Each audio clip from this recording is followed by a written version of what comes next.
किया तब इन्होंने मुझे कहा कि शर्मा है ये, और ये पेमेंट जो ले रहे हैं ये भाई साहब पेमेंट ले रहे हैं शेख के नाम पे। सोचो ये भाई साहब कहाँ से आए, क्या है, इनको आधार कार्ड मांग रही हूँ, भाई साहब के पास आधार कार्ड भी नहीं है। सब कुछ है ना मैम, किधर है? तो घर में है, मैं के लेके घूम तो सेठ को फोन लगा के दो। हेलो, इलीगल इमिग्रेशन थ्रू ये लोग को बांग्लादेश वरून येता है, जिथे धंदे करता है। अरे मैम बांग्लादेश अरे किधर से आया हो? तो तुम जो अपने डॉक्यूमेंट दिखाओ ना। क्यों आधार कार्ड है ही नहीं तुम्हारे पास? है ना मैम, हाँ तो दिखाओ मुझे आधार कार्ड। क्यों नहीं है? हाँ दिखाओ आधार कार्ड। మహారాష్ట్రలో ఒక మహిళ ర్యాపిడోలో ఆటో బుక్ చేసుకుంది. చాలా మంది, నేను కూడా ఆటో బుక్ చేసుకున్నప్పుడు ఖచ్చితంగా డ్రైవర్ నేమ్ చూస్తా. ఆ డ్రైవర్ నేమ్ నాకు నచ్చింది అయితేనే ఆ రైడ్ కంటిన్యూ చేస్తా, లేకపోతే ఎన్ని రైడ్స్ అయినా క్యాన్సిల్ చేస్తా. అలాగే ఆవిడకు తనకంటూ కొన్ని మనోభావాలు ఉన్నాయి.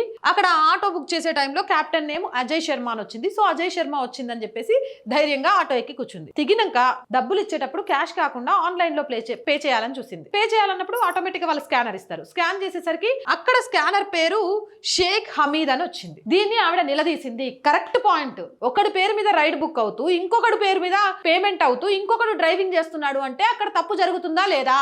కాబట్టి మీరు ఆటో బుక్ చేసుకున్నప్పుడు అజయ్ శర్మనో రమేషో నరేషో వచ్చిందని ఎమ్మటే ఆటో ఎక్కకండి. రాగానే ఫస్ట్ వాళ్ళ స్కానర్ చెక్ చేయండి. మీరు వెళ్ళడానికి సంకోచం భయం లేకుండా ఉన్నారా అని ఆలోచించుకొని వెళ్ళండి. డ్రైవింగ్ లైసెన్స్ కూడా లేదా ఆమె అడుగుతుంటే పైగా ఆమె గల్తీ చేసిందని రివర్స్ అవుతున్నాడు. ఎవడెవడికో ఫోన్ చేస్తున్నాడు. తప్పు చేయనప్పుడు ఎందుకంత కంగారు?